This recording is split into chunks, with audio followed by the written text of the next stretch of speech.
What if I told you the way it has always been done is not the best way? Facing your fears will change your life. The passion behind this journey is merging two separate worlds into one with the goal of creating value and awareness for a better life. I'd rather be sidelined trying to achieve greatness than watch greatness achieved and it only set on the sideline. Now introducing your host, Jacob Emery. This episode is brought to you by R&R Pipeline, an infrastructure company. Our purpose? Enhancing America's infrastructure with a safety-driven, integrity-led culture that provides an environment for team members to grow and thrive. Welcome to another edition of the Iron and Infrastructure Podcast. And ladies and gentlemen, we have a heavy hitter today. Widowmaker, world-class squatter, iron-built, crazy maniac past, turned it all around to do something with significance. Mike Lucia, thank you for joining the show. We've been talking a little bit already. Man, you got some great stuff to drop today. Widowmaker 2023. Let's start right there. What happened? Tell me about it. I'm going to start before I even knew it was happening. I was been a rough year. Was going through bankruptcy. On a business level, we had a 7-figure business in bankruptcy court. We had 10 figures in lawsuits. Sorry, eight or 9 figures in lawsuits going on. I was, being consumed with negativity, with stress, and I was in denial about everything. Denial about myself, denial about life. I was waking up every morning for about 6 weeks. I'd wake up, beat my alarm clock every day. That's something I'm now proud of, but at the time it was kind of a wake-up call. I'd wake up and deny it. I would have my chest hurt, my throat hurt, my arm would hurt, and I'd sit there and be like, I slept funny. I was lifting off, or just deny it. I'd walk around, it would go away, and it would fade. And on a Sunday, it was actually my son's first communion. Went to church, woke up with one. I should start there. Woke up with one. I walked around, disappeared again. And we went to church with my son. He had a great first communion, brought him closer to God. And we went out for lunch and came back home. My now fiance was cooking a beautiful dinner for everybody, homemade fettuccine Alfredo. We had her family over, and as her family came by, I wasn't feeling good. And this was the first time it ever happened during the day.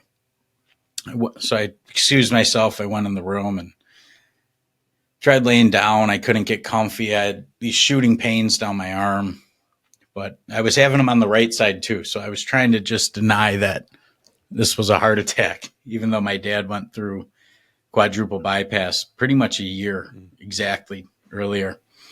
And I tried the bathtub. I'd been in there for about an hour or so. I laid down in the bathtub and I'm sitting there with my arms over my head so I could try to get comfy. And I went to get out of it. I was sweat pouring down me, just cold sweats. And went to get out of the bathtub and I fell on the bathroom floor. I'd never been so weak in my life. Spent a whole lifetime trying to be physically strong, and it never been so weak and helpless. I went outside, didn't want to disturb the family, and called my dad and was walking around the neighborhood with a widowmaker, actually, talking to my father. And he told me to bite down. And I remember I screamed or made some comment on the phone. He goes, "Go to the fucking hospital right now." And I go, "Why?" He goes, "That's how I knew."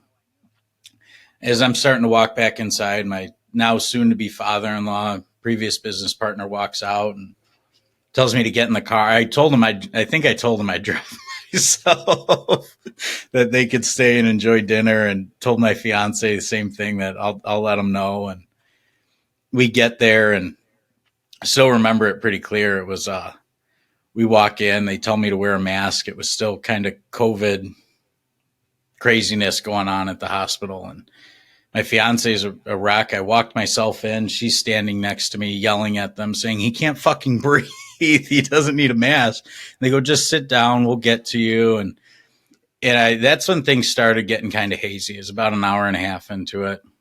And I think as her father walked in, they listened to him when he goes, no, he's having a fucking heart attack. Bring him back there right now. Like he's not here willingly. And we went back, and it was about maybe 15 or 20 seconds before there was swarms of nurses, doctors, everybody around confirmed I was having a heart attack.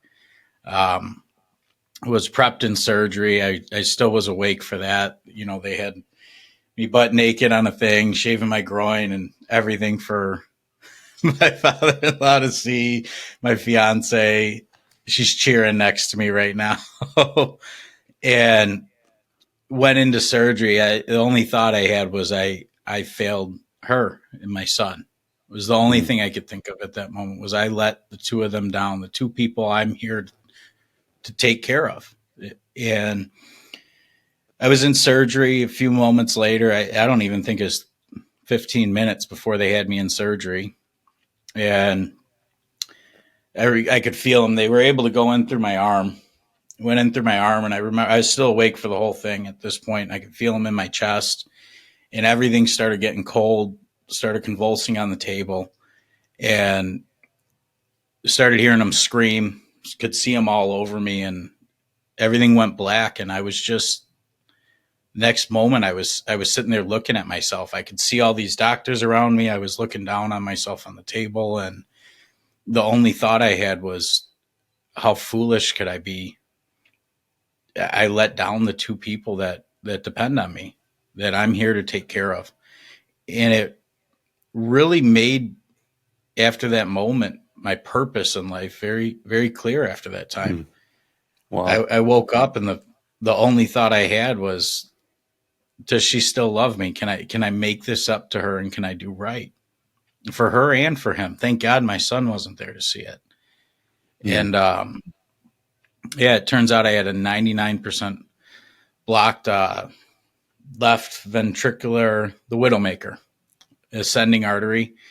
And it sounds like, according to the cardiologist, I was strong enough physically that each morning I'd wake up with total blockage, and moving and everything else, you know, the years of weight training was just blasting through it, for lack of better terms. It was just forcing its way through it, just determination of, this isn't it. And thankfully I was able to get away with, I got 2 stents put in. And I still remember that moment, though, the next day, of, they told me it was, you know, this is genetic. You're going to be on 10 plus meds the rest of your life. You have heart failure. The best case scenario is you can prevent the progression. You will never heal from this, and your life will never be the same. And I just remember thinking, kind of like we joked a little bit ago, of, watch me, watch this. You know, if I accept that fate and don't do everything in my fucking power to change my future, then I will fail them again. And it's my duty to work as hard as I can and be the best person I can to prevent the inevitable. And I was able to reverse it in 90 days. They're reversible. Wow. It was, I still remember being at my 1 month checkup, and I talked to the doctor. I go, things are going well. We just got back from California. It was 30 days after the surgery. I wasn't allowed to lift weights because, I mean, all my arteries were shot. I couldn't grab anything when this first happened. And I told the doctor, he goes, how you feeling? I go, great. Just got done. We did a 7-mile hike in California. The first thing, he goes, why? Why would you do that? And I go, what do you mean, why? Why the fuck wouldn't I? I'm alive. Yeah. I go, I want to talk about what's the plan to get off these meds. And he goes, no, I was serious. You're going to be on these for life. I go, no. He goes, oh, you're going to be one of those difficult guys, huh? That doesn't take your meds. I go, if by difficult you mean I'm psychotic enough to eat egg whites and bananas and nothing else for the rest of my life to fucking beat this. I go, you just met the most difficult patient you'll ever have. But I will beat this. And he told me there was no way. Well, the echocardiogram 90 days later of just sheer iron will and beating the shit out of myself every day proved otherwise. My ejection fraction was back up.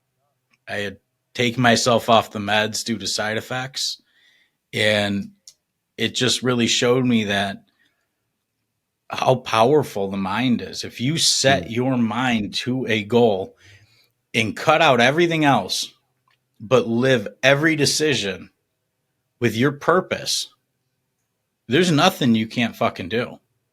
You can literally reverse part of a partially dead heart by making the rest of it strong enough, but it's not easy. It's going to take, as my powerlifting coach used to say, Ernie Lillybridge, if you want to be great, it's going to take fucking everything.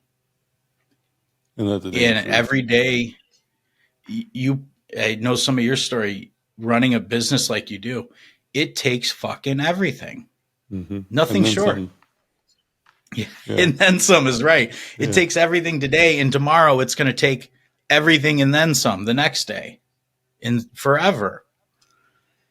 And it was just, I'll be honest, it was that moment. There was that exact moment where everything went black on the operating table. I've talked with my fiance. I had to die. I had to die so the old me could die and I could be reborn again. And I believe that's nothing short of a blessing and a miracle. And I won't waste that. Man, that is incredible, Mike. The whole entire story speaks volumes to me from personal experience, from experience that I mentioned before about my friend. Commitment to me is just elimination of alternatives. And you spoke on that. This is what I'm going to do and nothing else matters. If I do this one thing, my life will be what I want. And anything else can be put to the side for now because this is the only thing that matters. And I can relate to that. Much different circumstance, but nonetheless, when you go all in on something, there is death or there is accomplishment. There is no plan B. Everything is going to go the way that it needs to, or I'm going to die trying to do it. And you get very clear and specific about life. You start to understand life a lot more. You're not distracted because this is the only thing that matters. So the distraction is not an area that I'm going to entertain. And you go all in on that thing. And dude, it's amazing what you can accomplish. And for me, it was 12 years to buy R&R Pipeline. Nothing else mattered. Nothing else really mattered. It was 12 years, 6 or 7 days a week for 12 years to essentially figure it out, get the opportunity, present the opportunity, create the opportunity, then actually buy the company. 12 years. But for me, the 12 years for that, I thought would give me fulfillment. And I was demoralized, Mike, whenever bought the company, go out and celebrate. 2 days later, I wake up and I felt more pressure on myself 2 days after that accomplishment than I had ever felt in my entire life, times 10 in that one moment. All the accolade that I had, this big feat, the impossible that was accomplished. And me and my business partner and our attorney were the only 3 people, I think, in the world that actually believed it was possible. And looking back at it now from a business perspective, understanding business much more, the bank that gave us an opportunity may have been a little bit crazy, but they were right. 99% of the world was right about me. I was going to be a failure. I was never going to make it, but I was right 100% of the time when the one time actually worked. And that one time I thought would give me all this fulfillment, and it didn't. And it was gut-wrenching because I didn't know why. And the just like what you said, wasn't the goal. Go ahead. Yeah, that's it. No, I just, sorry to interrupt, but I thought the same thing. I went from being a black market drug dealer to call it what it was. I got out of prison and I had to do what I had to do after having a son at a young age. Or that's what I thought was the path. I did that for years and had the opportunity to do it legally. We built a 7-figure business in hemp processing, all legitimate, and lost it all because I realized there was no fulfillment in hitting that milestone. It was, and I think you probably relate to this. The journey is the fulfillment. The work becomes the fulfillment. The destination is just a byproduct, just like working on yourself every day. I don't believe you're up at 4 a.m. because you want to train as part of the 4 a.m. club. Who the fuck wants to work out at 4 a.m. every day instead of relaxing at night with their wife, right? You have a purpose. You're there at 4 a.m. not because you want to, but because you fucking have to. You have to be there at 4 a.m. And the result is you're a jacked, strong motherfucker on top of it. But your goal is not having the six-pack. That's just a byproduct of the work and the journey towards your purpose. So good. The destination wasn't what got you there. I call it joy in the journey and not having destination disease.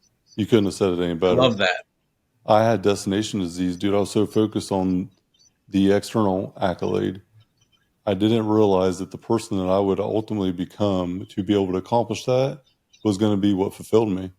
And that's what had me so gutted, because I was on top of the mountain. And I speak about this. 12 years, I'm climbing up this mountain, but I'm miserable. Fuck it. I hate it. Hotel rooms. I did a 12-week cut. I did a bodybuilding show, sleeping in a hotel room 6 nights a week. And I took the Friday before off to get back in town in time to weigh in to do the show on Saturday and then right back on the road. And like, I just was crazy and delusional enough to keep chasing that thing, but I didn't process it. I didn't enjoy it. I didn't find the love for it that I now have appreciation for. And so I'm always chasing this thing. I'm chasing this destination, thinking that's what's going to give me the fulfillment. I'm climbing up this mountain and I'm seeing the top, and I get up on top. I buy the company. The impossible feat is possible. And I'm standing up there, and, you know, Mike, I'm thinking, put a crown on my head. I'm the fucking man. I just did it. I did the impossible. I did this feat, this thing for 12 years. I'm up on top of this mountain in the clouds. And then, you know what happens? The sun comes up, the cloud cover passes, and it's just a ledge. There's a whole nother mountain right behind me. And at that very moment, it's when you realize you got to enjoy the climb, because there's always going to be another mountain. Yeah. There's always going to be another top. You're never going to reach the top. You're going to climb until you die. And that is when my life really started. Probably like the Widowmaker's circumstance for you. You know, you really live 2 lives. The second one starts when you know that you only have one. And there's a defining moment, I think, for everybody that finds ultimate purpose and fulfillment in life. I think everyone that I've talked to had a defining moment. And when you have that defining moment, it's either going to make you or it's going to bury you for good. And the adversity is nothing more than opportunity. And that's how I look at every challenge now. This is an opportunity. I pray to have strength, but I don't expect just to get stronger. I expect adversity to come into my life as an opportunity for me to get stronger, because nothing's given, nothing's free. So we got to earn it, and we got a great opportunity to earn it. And a lot of time we're growing. So when the pain is the worst, dude, it's growing pains. As kids, we grow up, we have growing pains. It's the same way now. When it's the hardest, when it's the worst, and when you're ready to quit, when 99% of the world quits, you're right on the cusp of a breakthrough. And you obviously can relate to that. You made a choice. You took that adversity that was about to bury you, and it did bury you. But instead of being buried and dying, you were reborn, a new person. And that, my friend, is powerful. You know, you said something there that I never heard, but it's going to stick with me for life. And distraction by the destination, but you got to have love. You got to have joy in the journey. Mm-hmm. And there's been so many times in my life that I think I previously would have called rock bottom. I had liver failure and was number one on the organ transplant at 19. I then went on to become then went to prison and then became a world record powerlifter. And I was always chasing XYZ, right? Mm-hmm. Then I had other health issues. Then I built a 7-figure company. And every time I'd hit these new highs and I'd lose them because I was always distracted, thinking the destination was what was going to bring me joy and fulfillment. And it took a combination of losing everything at once, which is what happened at the Widowmaker for me, that made me realize, without even realizing it, you saying it made me realize it, that you got to find love and the joy of the journey. Mm-hmm. And I think as men, we have to have joy in the journey, or because if we're not growing, getting stronger, taking adversity head on and overcoming that and growing continually, then we're just signing our own death note. And I think we can see that in every day, especially if you probably, I imagine, grew up with a strong father like myself, strong uncles, strong family, or you wouldn't be where you are today. Neither of us would. You can see that when they retire. You know, I saw my grandpa. My grandpa was 80 years old playing kick the can with us. He had almost 30 grandkids. He was playing kick the can with us in the yard in his 80s. He was full of life. He had no health issues. And as soon as but he was still working. He was still a consultant into his mid 80s. And he had the joy of the journey. There was no destination for him. He loved the joy of being able to have that big family, and he'd keep working to provide for them and his wife and all of his legacy.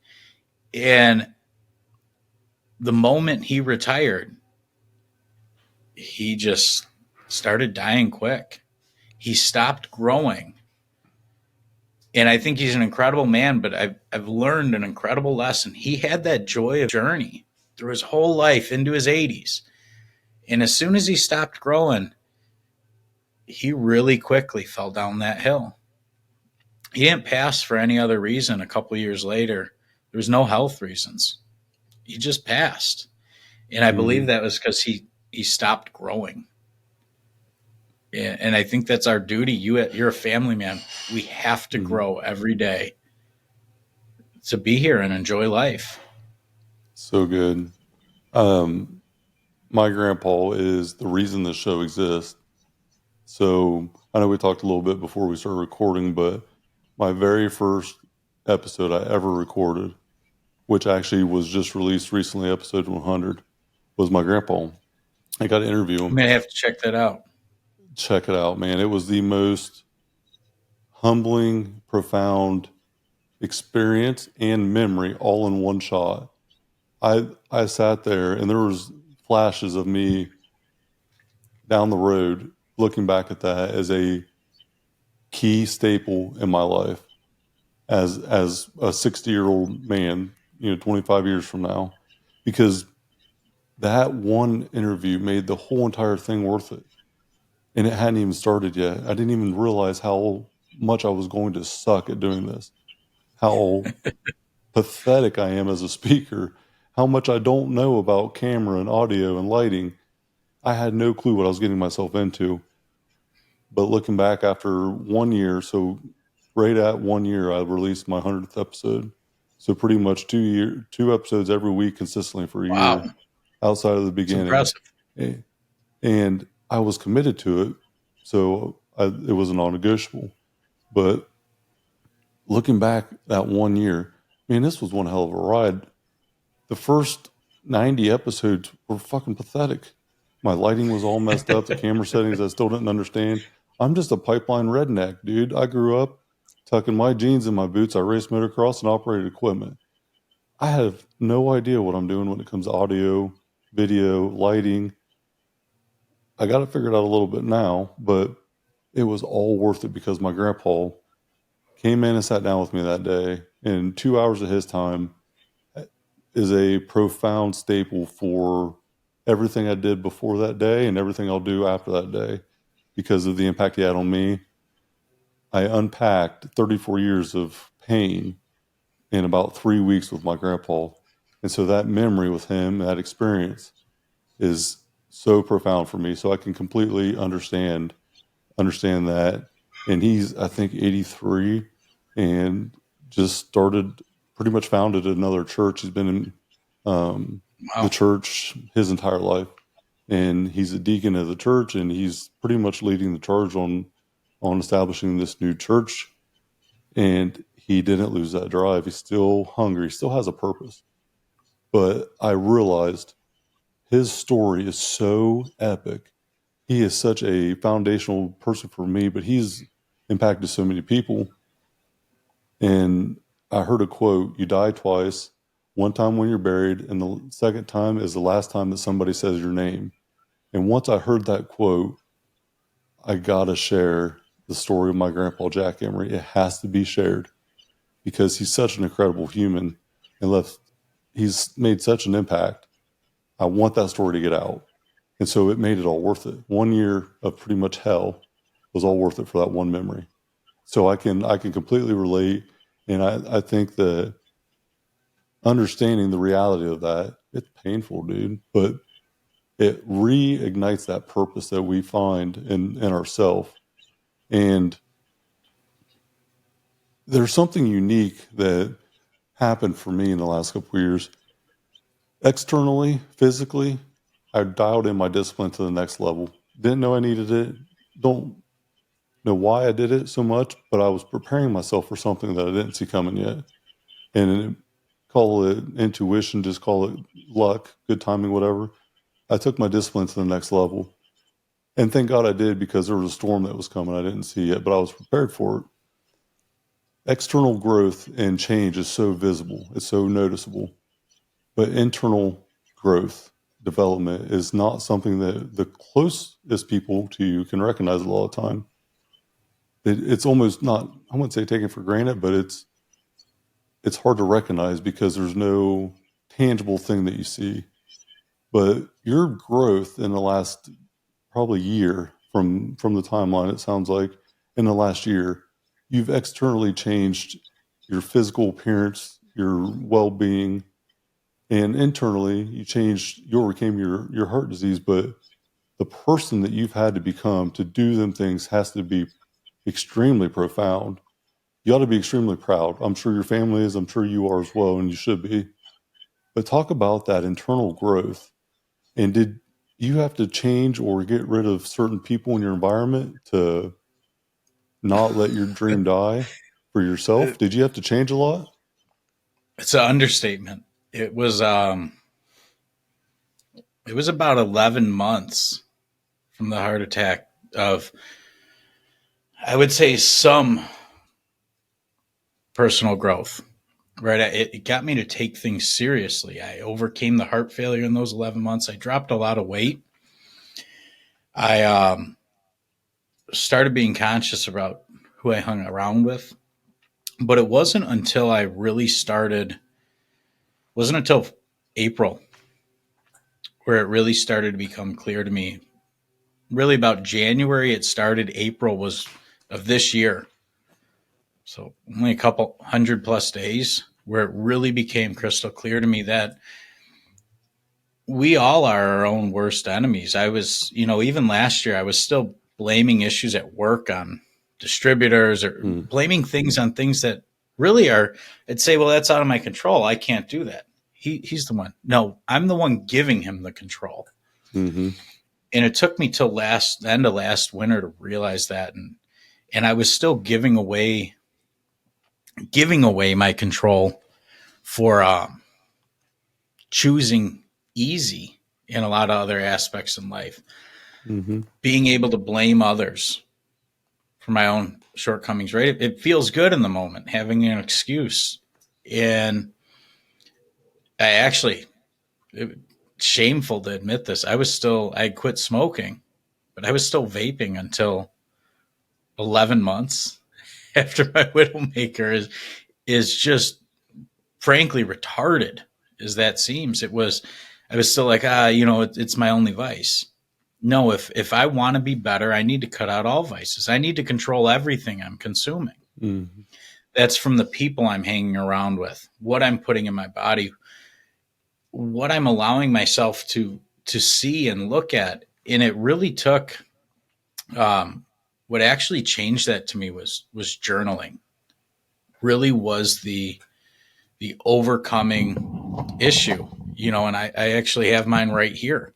Love What it. I got to do today, Mm-hmm. what I was thankful for last night before going to sleep, what I need to Mm-hmm. work on, and starting to actually look at that things. And as you put it, make my purpose non-negotiable. That's the moment things changed for me. And it's been a long journey. It wasn't, now I see it. I was still looking at last year as, I guess, moderation was okay, right? If you're trying, it's okay. No, it's not. Could you have tried harder? Could you have done more? Could you have given that person that you know is not serving you less time? Mm. Could you make the hard choices now to earn the life you want? And that's when I started doing it.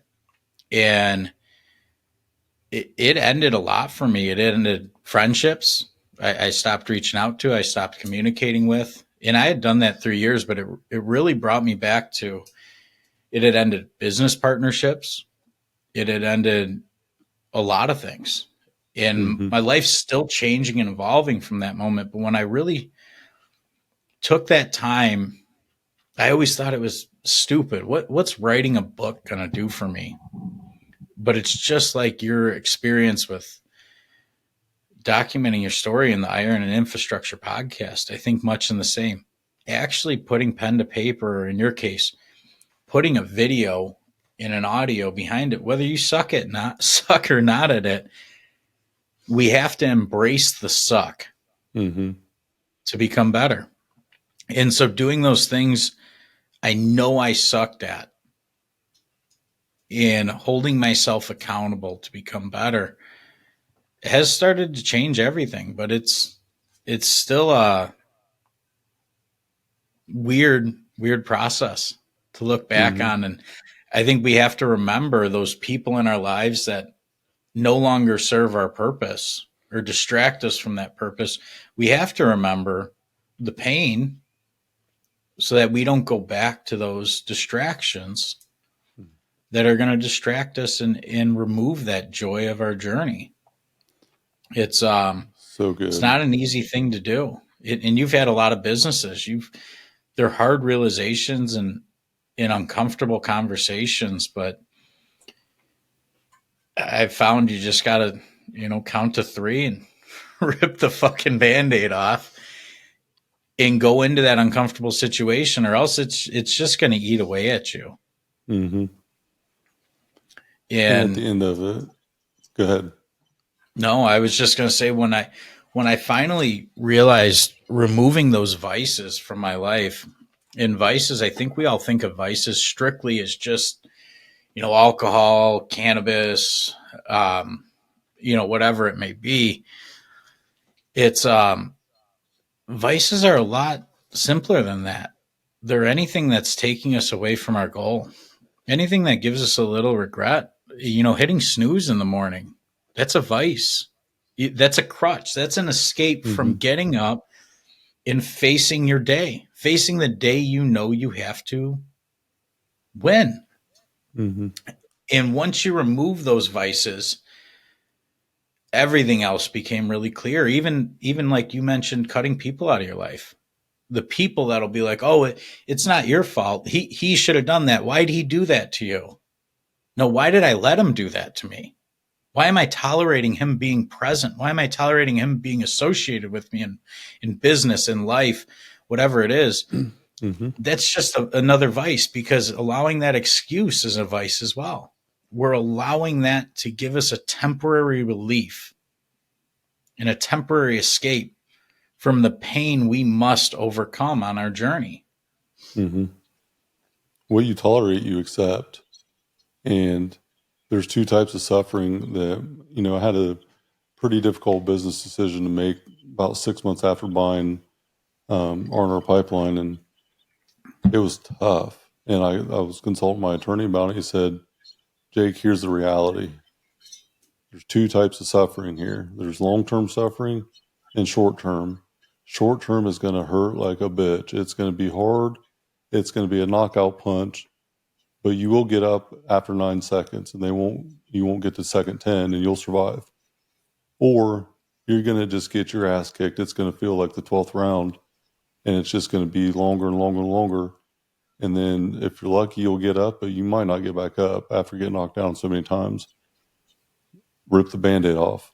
Sometimes you just got to do the hard thing, but knowing that it's for the greater good and whatever that may be. And it's my fault. Everything in my life is on me. My fault. My failure is all my fault. I use the analogy that life is a mirror, not a window. And so many people look out a window for validation of their excuse or for a reason why they can't accomplish anything. And what's been profound for me in the last couple of years is everything that I have or don't have that I desire to, I have to look in the mirror and realize it's on me. Yeah. There are circumstances in life that are setbacks. There's a lot of bad people in the world. There's racism, there's sexism, there's people that have a distinct disadvantage from the beginning. And so what? It don't matter. If you desire to have a thing in life, you got to go get it. And there is nothing that is a validation for you not to get it. Because if you reframe it into, this thing happened for me to get better, and think how epic my story is going to be with this challenge and still getting what I wanted out of life. And then how can you impact other people with that? We get out of life what we put into life, and it's that simple. And it's harsh, it's cold, it's reality though. Life doesn't give a shit about your feelings or your emotions. Business don't care about it. The market is 24/7, it doesn't end. So what you have is what you deserve based on your input. And the most profound thing I think about entrepreneurship, there is a known cost. We know it's going to be hard. There's a known cost that you're going to have sleepless days and nights. It's probably going to be bad for your health to some extent. There is a cost that you're going to sacrifice a certain level, and it's known, but you don't know that it's actually going to work. The outcome is completely unknown, and it's just the faith and desire, determination that we continue to do the thing every day to get to that goal, but we still don't know if it's going to work. And we could do all the right shit, and it still might fail. And I think that is the beautiful thing about being an entrepreneur, because you just don't know. And if you did know, you probably wouldn't do it because it wouldn't be worth it. If somebody told me to get where I want to be, I was going to have to start the cannabis company you had asked me about, start it over from scratch, sell my house 4 months ago,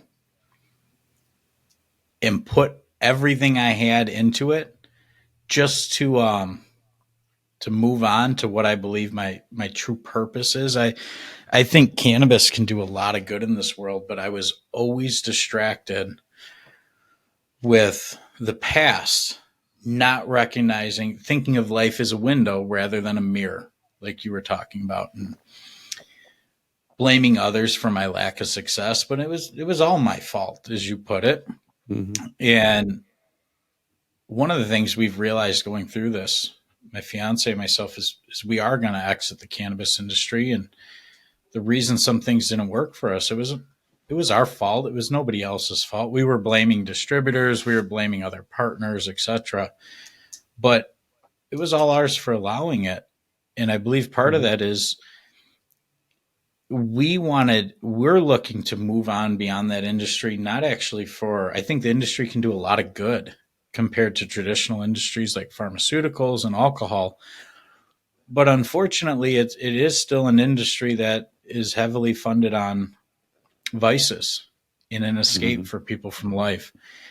And we have a really clear path now on what we're going to do forward. And I realized what that is I believe in life, my mission is you, not you specifically, but you who's watching this and might be able to help one person with what they're struggling with. Because what I needed for many years on this roller coaster of life, these ups and downs that I had 2 7-figure businesses in my 20s, lost them both.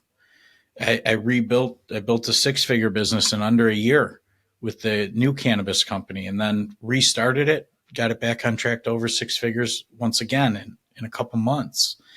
And it's on track for 7. But I'm going to continue this roller coaster. And one of the hardest decisions I had to come to make on not who to cut out of my life, but what, was my identity had been built around an industry that was very negative. It was a vice-based industry. And that is the cannabis industry for me.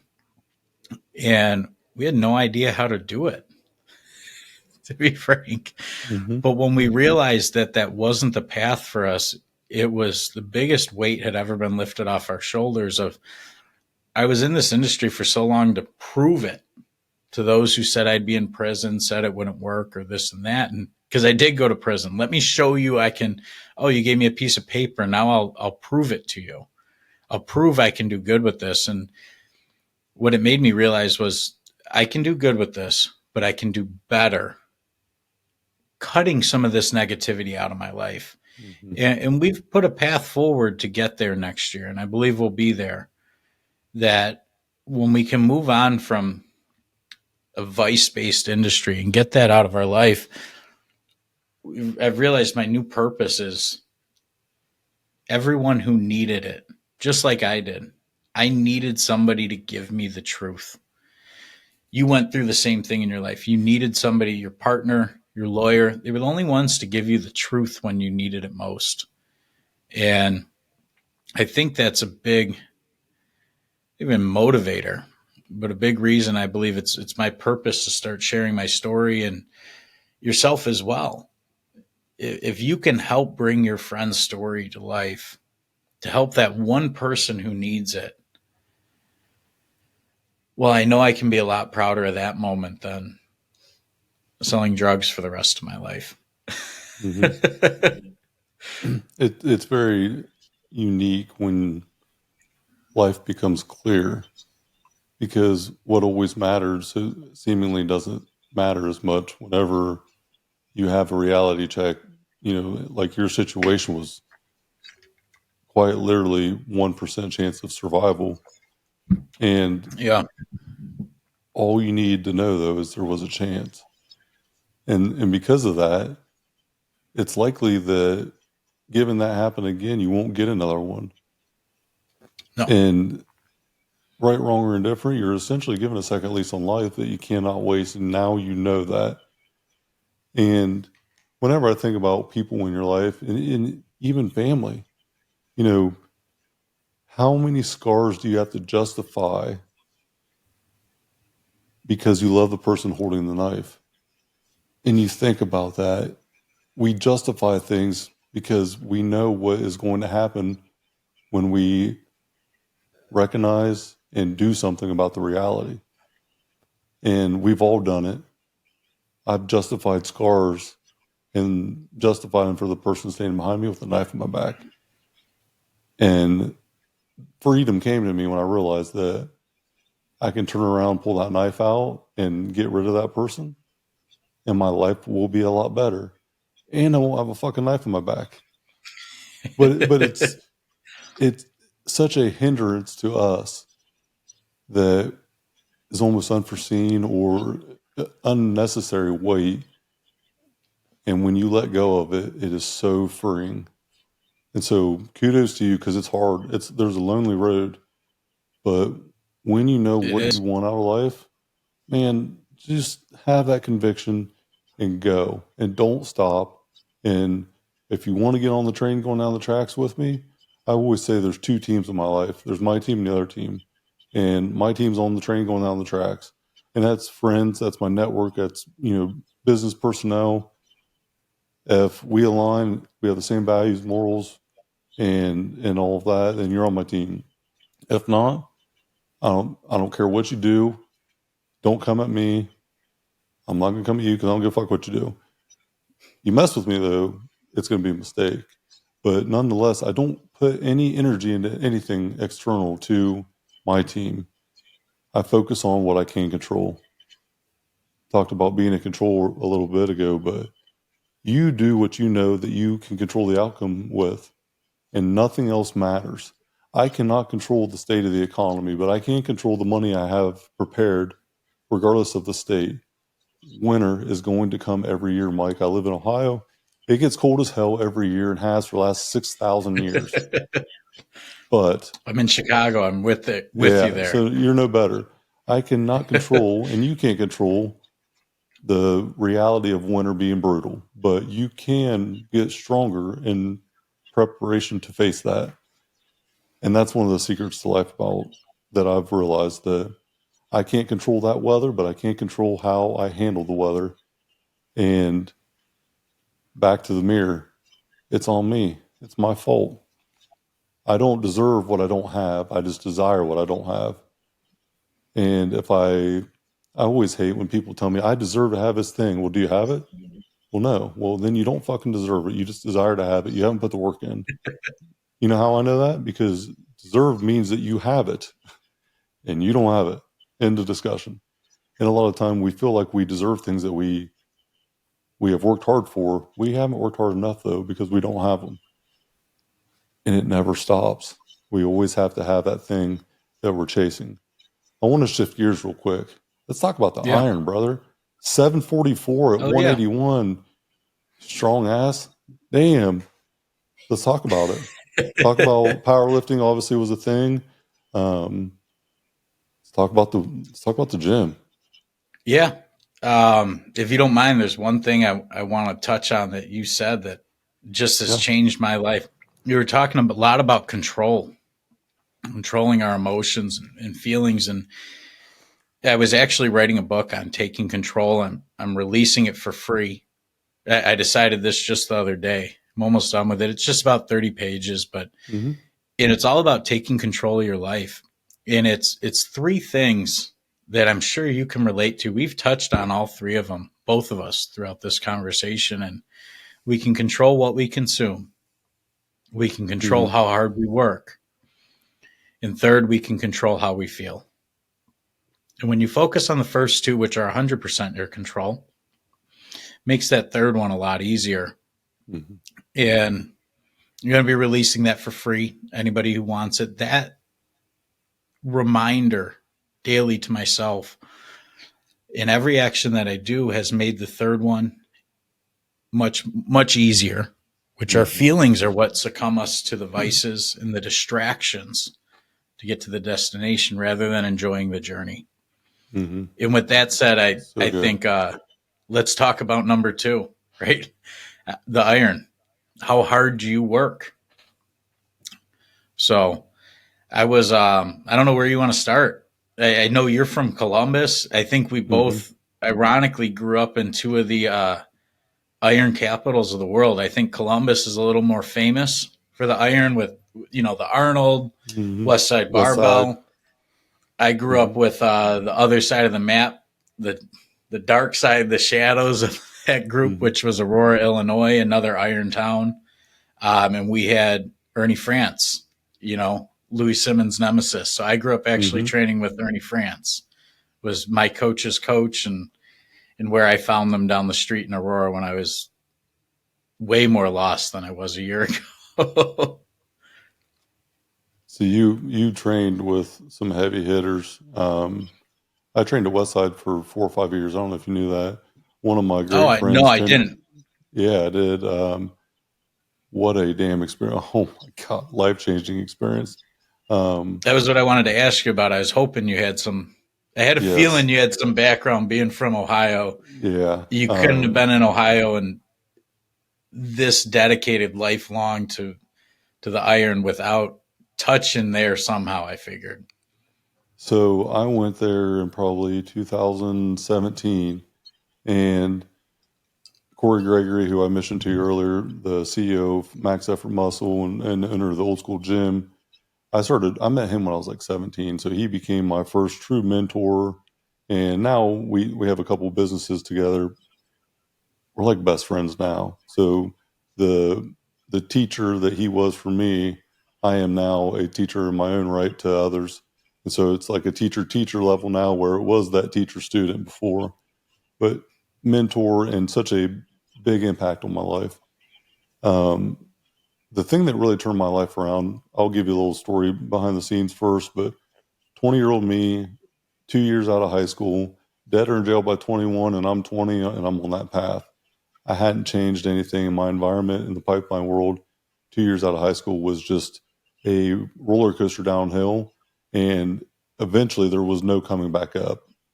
So Corey was at the gym one day. He said, "Man, what the hell are you doing with your life?" Because I wasn't doing a damn thing. I'm laid off work. I'm broke. And I am at the gym probably 3 or 4 hours a day training. And I was going nowhere. And it flipped a switch big time. 15 years later, now I'm a part of the 4 a.m. crew, Max Effort Muscle, and I live a fulfilled life.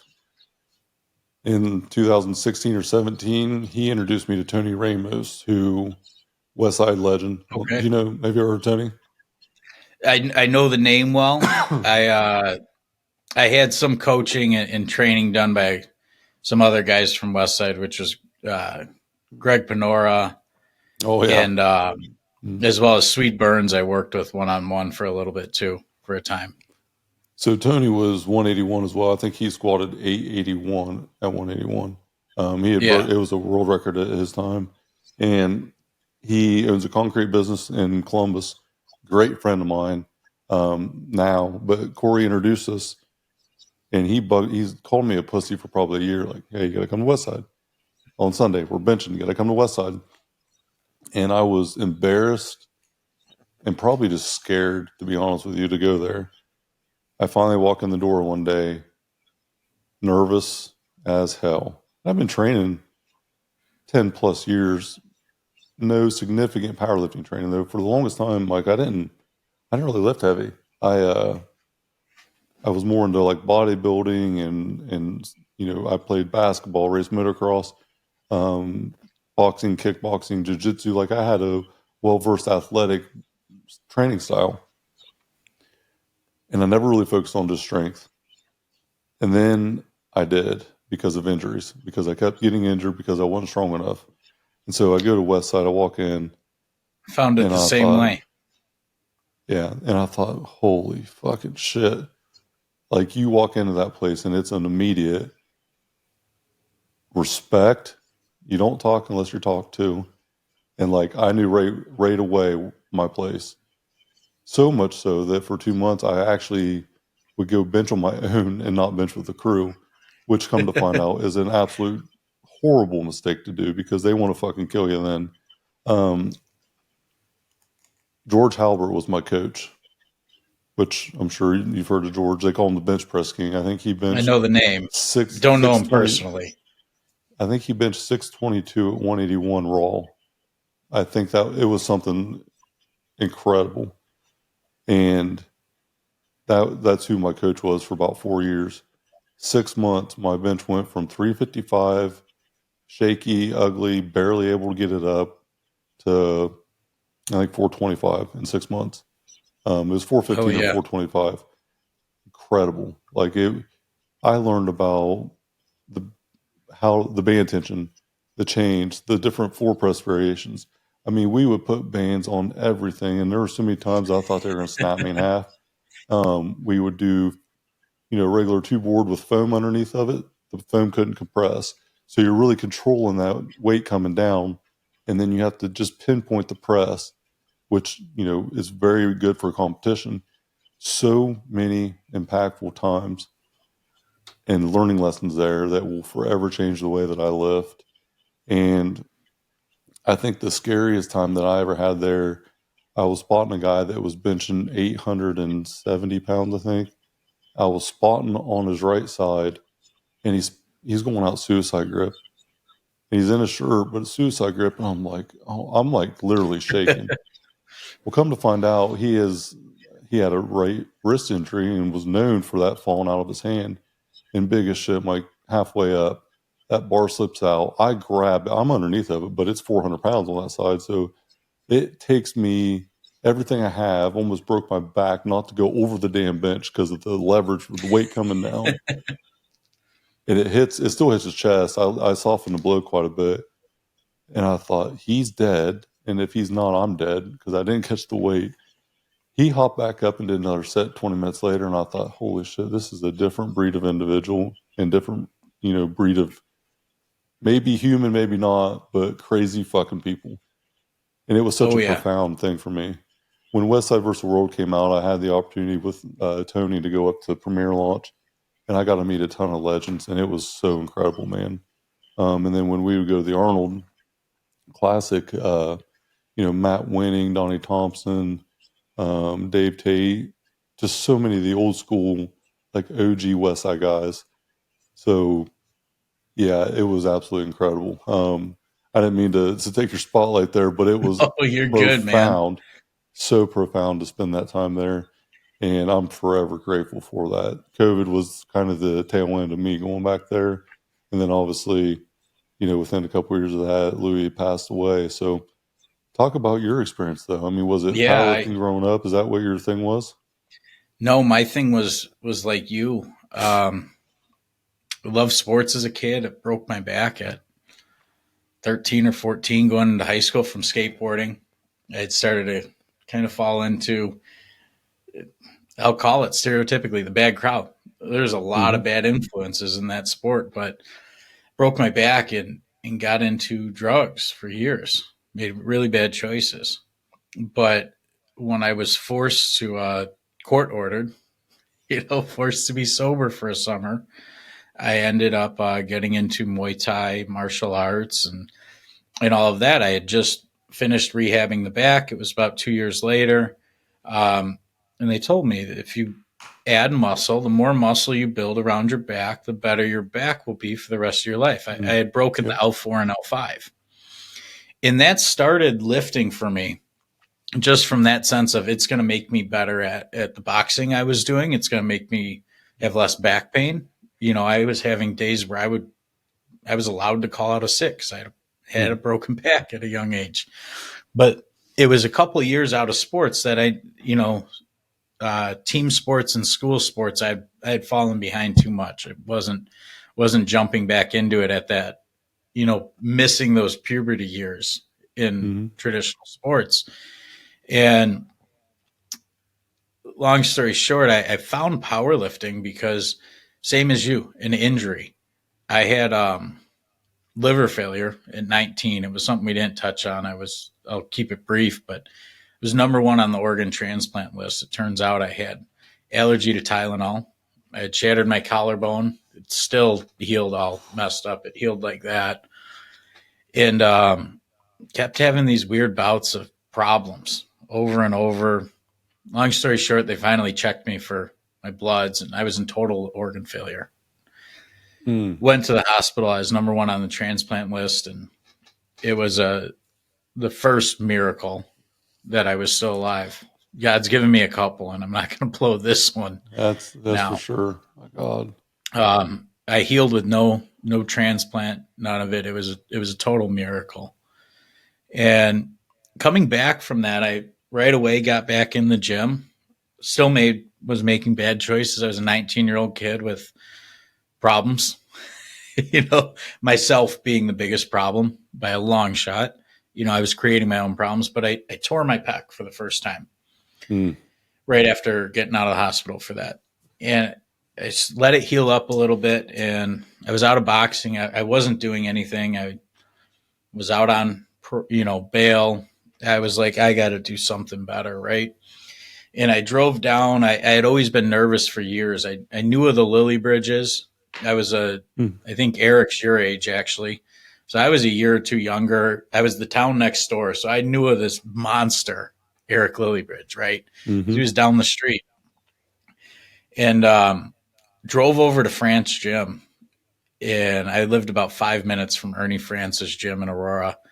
Drove over there, and it's boarded up. You know, the fire department's there. It had just burned down, and there was a homeless guy actually on the corner. He goes, if you're looking for the guys there, head down the street to Jacked. And I went to Jack Gym down the street and started lifting with some of the geared lifters there. And it was great for me. I added 100 pounds to my squat, you know, matter of a month or two. And they pushed me into competition, which was great for me. It finally gave me something to focus on. And I found a new addiction. And it was just an addiction for more. It was finally when I started putting my life to something progressive. And I knew the Lily Bridges were training there. I still wanted to train with them. And I've told Eric and Ernie this story of, it was actually funny. I was doing my second competition within the first few months of starting, and hold on. And actually Ernie Senior was spotting me.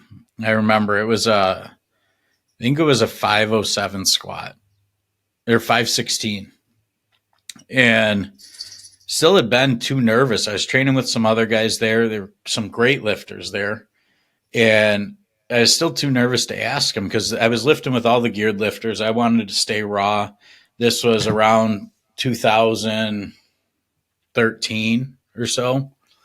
And Ernie was spotting at the competition. I was sick. I was throwing up in the bathroom, both ends.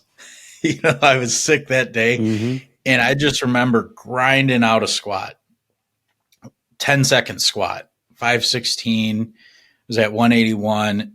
And I just remember Ernie patting me on the back, and a few minutes go by. I immediately ran to the bathroom because I think I shit my pants, you know, doing the squat. Which is pretty common in powerlifting, which is funny. Yeah. But I finished it. Thankfully, I had somewhat of a butt, so it wasn't everywhere else. And I come back out there, and Ernie looks at me. He goes, "Why the fuck aren't you training with us?"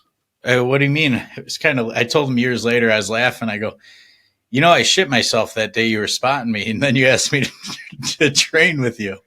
And he goes, "Well, no shit." He goes, "You finished it." Yeah. He goes, you had what it takes. You had that determination. He goes, "That's all we care about." I started training with them, and really quick became friends with Eric on a personal level. It was when I first started realizing I needed to cut a lot of the bad influences and pretty much everybody I thought of as a friend out of my life, and finally started going in a positive direction. Me and Eric would train. Actually, when the gym would close, we'd spend 3 hours training at night. We were training for a year before I had to go to prison. Just him and I one-on-one for our accessories at night. And then we'd go into, group training on Monday was accessories. Him and I would do one-on-one. Middle of the night, we were both, 19, 21-year-old kids. It was better than the alternative. And then Thursdays we had bench night. Saturdays we had squat and deadlift day. And I went from a 500-pound squat to over 700 in under 12 months. Wow. Yeah. Bench went from 300 to just shy of 4. Everything was just through the roof. And then actually had to take my vacation with the state. I went to prison. I knew it was coming. And when I came back, it's a funny story. You might recognize some of these guys. I came back, and they were at a new gym.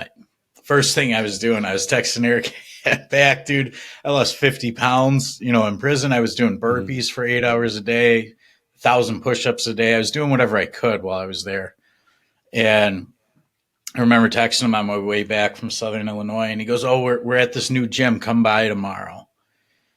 And so I go by. It's on the west side of Aurora instead of the east side this time. And Barbell Central was the name. A lot of people in powerlifting probably remember that gym. There was 5 or 6 of the weight class world record squats were at that gym at one time. All guys training with Ernie Senior and Lily Bridges. And I still remember Eric told me this at the end of the day. I come in, and it's my first week there, there's 20 or 30 new guys I'd never met, all just monsters.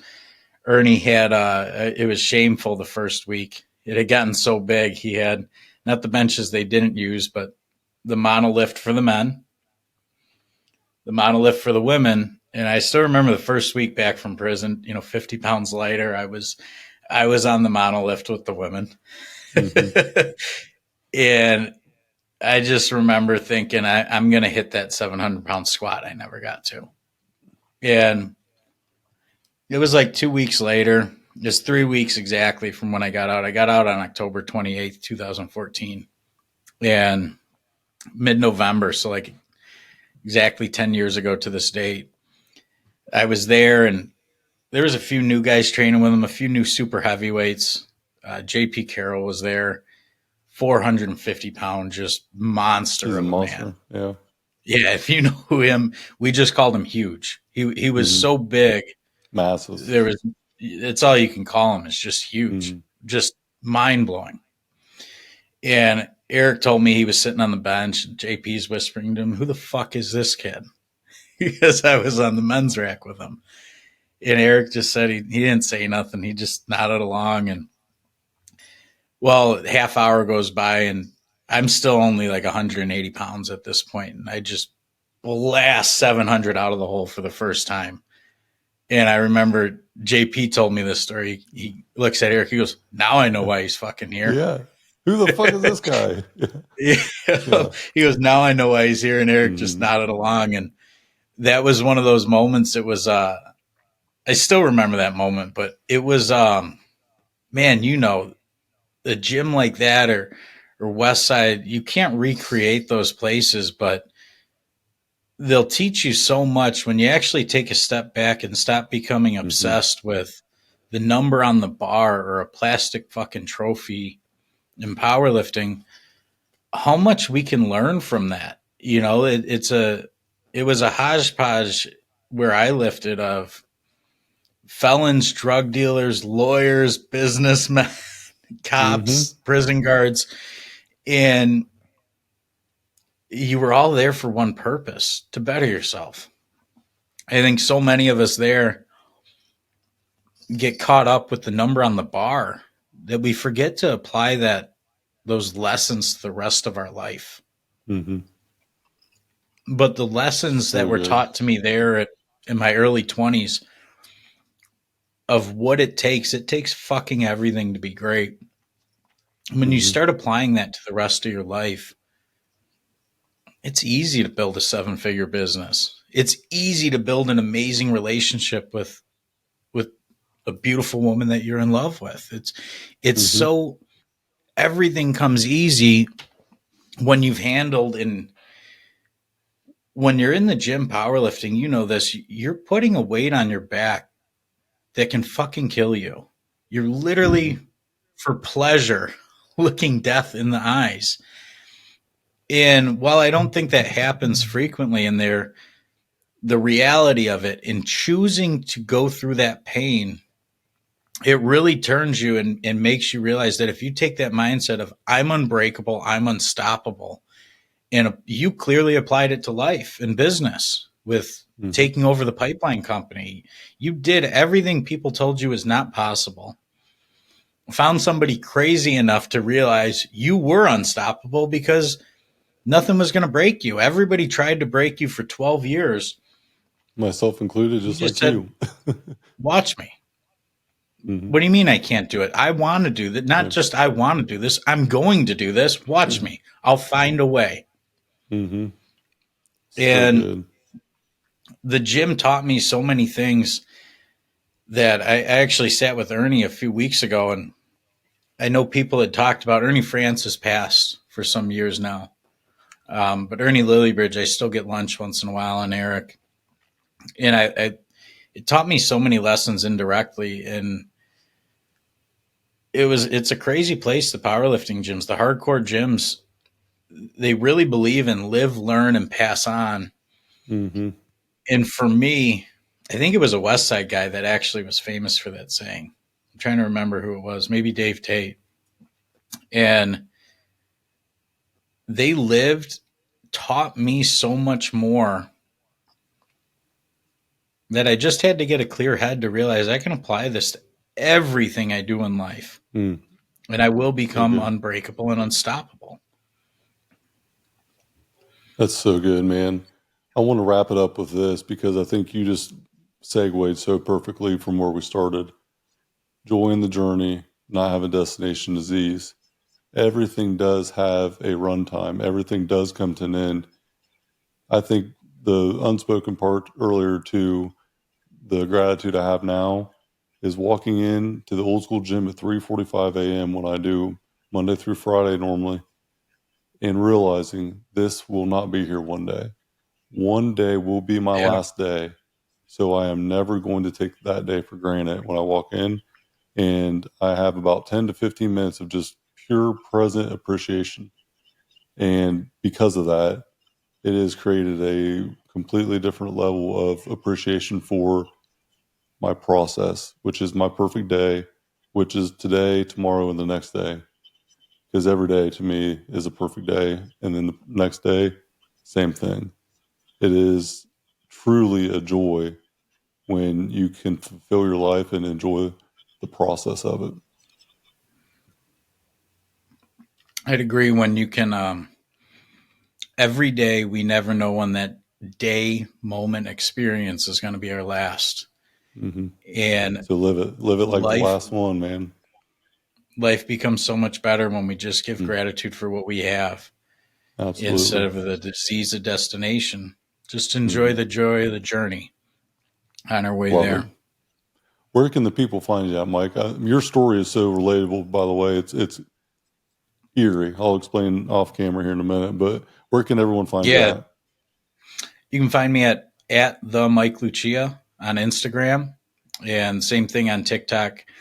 I'm doing a better job, or working on doing a better job, trying to get this story out there for those of you who can relate or who need to hear some of it.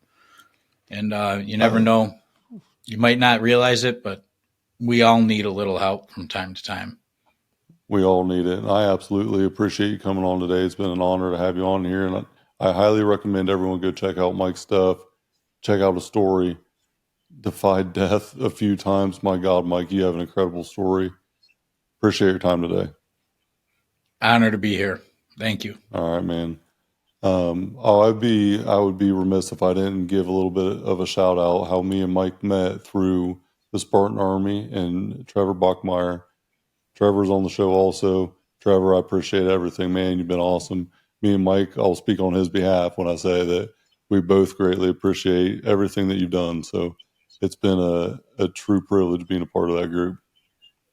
Life-changing, to say the least. It's an understatement. Yes, it is. Yes, it is. All right. It's the Iron and Infrastructure Podcast. Mike, thanks for joining the show, and we're out.